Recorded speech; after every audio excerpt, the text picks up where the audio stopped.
अंदर आ जाओ बाबा। आओ अजलान, आ जाओ। क्या हाल है अंकल? बिल्कुल ठीक, तुम सुनाओ। मैं भी ठीक हूँ। अजलान, मैं घर के मसाइल के बारे में बात नहीं करना चाहता हूँ। नहीं, मैं भी उस बारे में बात नहीं करने आया था बाबा। वैसे ही मैं उससे बहुत परेशान हूँ। मैं बस उरूज के बारे में बात करने आया हूँ। हाँ, कि हम लोग एक खानदान के तौर पर एक हो सकते हैं। वो लोग इफ्तार पर बुला रहे हैं। ठीक है। लेकिन उस औरत के होते हुए हम ये सब कर पाएंगे बाबा? मुझे ये बिल्कुल भी समझ में नहीं आ रहा। बेटा, क्या मैं घर पर होता हूँ? बाबा, अगर एलिफ की वजह से कोई और मसला खड़ा हो गया अजलान, अजलान, यूं करते हैं कि हम अपने होटल के लाउंजेस में से एक बुक कर लेते हैं, दोनों खानदान वहीं आ जाए। तो बताइए, मैं उन लोगों से क्या कहूंगा? मैं उन्हें ये बताऊं कि मेरे बाबा की प्रेग्नेंट गर्लफ्रेंड भी हमारे साथ है? मुझे तो समझ नहीं आ रहा, चाहते क्या हैं आप लोग आखिर? बेटा, आखिर तुम मुझे समझना क्यों नहीं चाहते हो? वो दोनों एक दूसरे के साथ जिद्दी बकरों की तरह सींग लड़ाती हैं। एक तरफ तुम्हारी माँ है, दूसरी तरफ एलिफ है। मैं क्या कर सकता हूँ, कहो? बाबा, ये कैसा सवाल है? उसका बाजू पकड़ो और निकाले उसे वहां से। अजलान, अजलान, तुम मेरी बात तो समझो। दोनों खानदान बड़े हैं, तुम बस कह देना कि मेरे खानदान ने यही सोचा कि बेहतर है। ठीक है अंकल, मैं समझ गया, जैसा आप लोग कहें।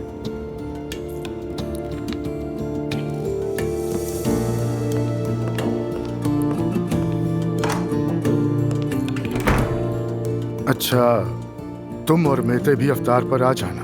नहीं भाई, हमें नहीं आना चाहिए। नहीं, तुम जरूर आना। अल्लाह ना करे कि अगर कहीं मामला बिगड़ा तो उस मामले को तुम दरमियान में पढ़कर सुलझा लोगे। आ जाना। देखिए भाई, हम किस हाल को पहुंच गए हैं।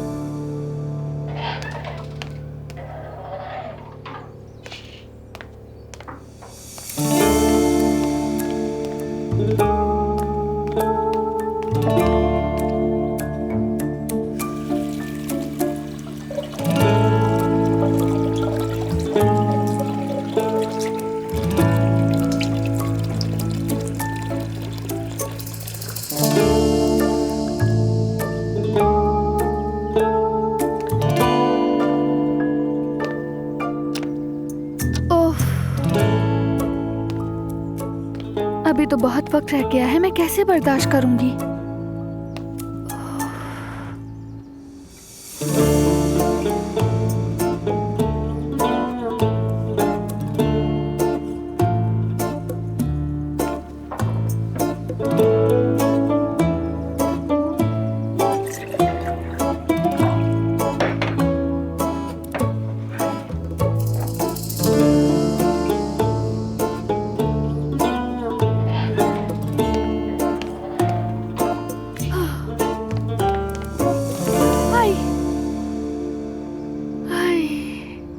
देखें, बराह करम किसी को मत बताइएगा। मैंने पहली बार रोजा रखा है, मुझे मुश्किल हो रही है। तुम्हारे इस राज को महफूज रखूंगी और तुम भी ये जाहिर मत होने देना। ये लोग बहुत ही ज्यादा मजहबी हैं, इसलिए मैं तुम्हें पहले से खबरदार कर रही हूँ, एहतियात करना। क्या ये लोग इतने सख्त हैं?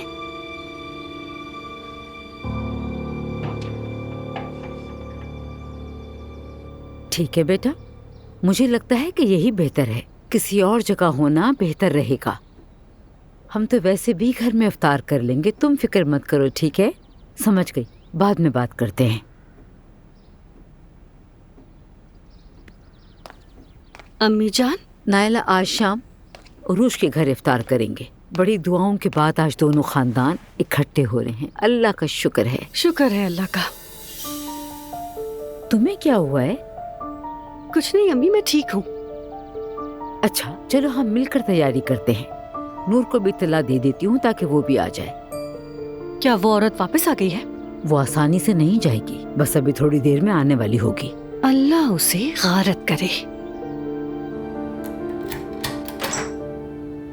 खुश आमदीद मेरी जान, तुम आज जल्दी आ गई। हाँ मेरी जान, मैंने अपना काम खत्म कर लिया तो आ गई। अच्छा चलो इधर आओ जरा, ये देखो मैंने कुछ खूबसूरत चीजें ढूंढी हैं। एक मिनट, ये रहा। तुमने क्या सर्च किया? ये देखो मेरी जान, ये हमारे घर के करीब फॉर्म्स हैं। देखो इन्होंने कैसे किया है, बहुत अच्छे लग रहे हैं ना ये सारे के सारे दरख्त। हम भी ऐसे ही दरख्त लगा सकते हैं। हम मुर्गियाँ भी खरीद सकते हैं, अंडों के कारोबार में भी आ सकते हैं। और देखो वहाँ एक फाइल है, कुछ तस्वीरें महफूज की हैं, तुम देख लेना और फिर बता देना कि कैसी लगी। तुम ठीक तो हो ना? मैं ठीक हूँ, लेकिन ये बंद करो, पहले बात करते हैं।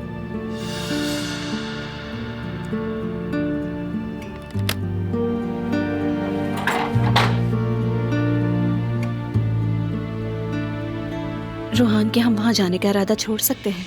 क्या तुम्हारी अम्मी ने कुछ कहा? मेरी अम्मी ने कुछ नहीं कहा। मैंने तो उनसे बात भी नहीं की, क्योंकि वहाँ एलिफ मौजूद है। ऐसे में अम्मी को क्या कहूंगी? फिर तुम पीछे क्यों हट रही हो? मैंने बहुत सोचा, दूर जाकर हम कुछ हल नहीं कर सकते। जब तक हम खुद को ना बदलेंगे, हमारे मसाइल वैसे ही चलते रहेंगे। रोहान, तुमसे मैं सच्चे दिल से पूछ रही हूँ कि क्या तुम वहाँ अंडे बेचकर खुश रह सकोगे? कुछ वक्त के लिए हाँ। कुछ वक्त के लिए, बाद में मुझे नहीं मालूम आगे क्या होगा नूर। अगर तुम कहो कि हमें जाना ही है, हम वहाँ खुश रहेंगे, हम कर लेंगे, हम कामयाब होंगे, तो मैं बगैर कोई सवाल किए मान जाऊंगी। अभी चलते मेरी हैं। जान देखो, मैं भी पूरी यकीन नहीं हूँ। अगर वाकई तुम्हारे पास कोई और हल है तो बताओ, हम वही करेंगे। मेरा ख्याल है हमें एक दूसरे को स्पेस देनी चाहिए। यही हमारा सबसे बड़ा मसला है। इससे अब तुम्हारा क्या मतलब है? मेरा मतलब, मैंने सबसे बड़ी गलती की कि मैंने तुम्हारी सच्चाई को कबूल नहीं की। रोहान, तुम गाना पसंद करते थे, स्टेज परफॉर्मेंस अच्छी लगती थी, मैंने उसे किसी न किसी तरह रोका। हाँ, मेरा मतलब जाहिर है, अगर तुमने मुझ पर यकीन किया होता तो चीजें आसान होती। तुमने देर से आने, नशे में रहने और लड़कियों वगैरह के हवाले से बहुत कुछ कहा। मुझे पता है, लेकिन मैं भी डरी हुई थी, और उस दौरान तुमने भी मुझे बर्दाश्त नहीं किया था। तुमने मुझे तकलीफ दी। खैर, अब पुरानी बातें ना करें, आगे की तरफ देखते हैं।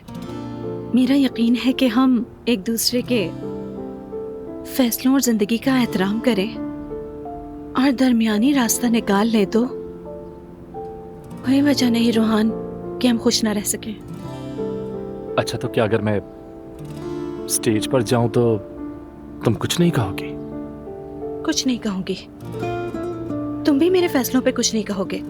मैं रोजा रखूंगी और तुम स्टेज पर जाओगे। रोहान, जैसा कि मैंने कहा कि हम एक दूसरे की जिंदगी और फैसलों का एहतराम करेंगे।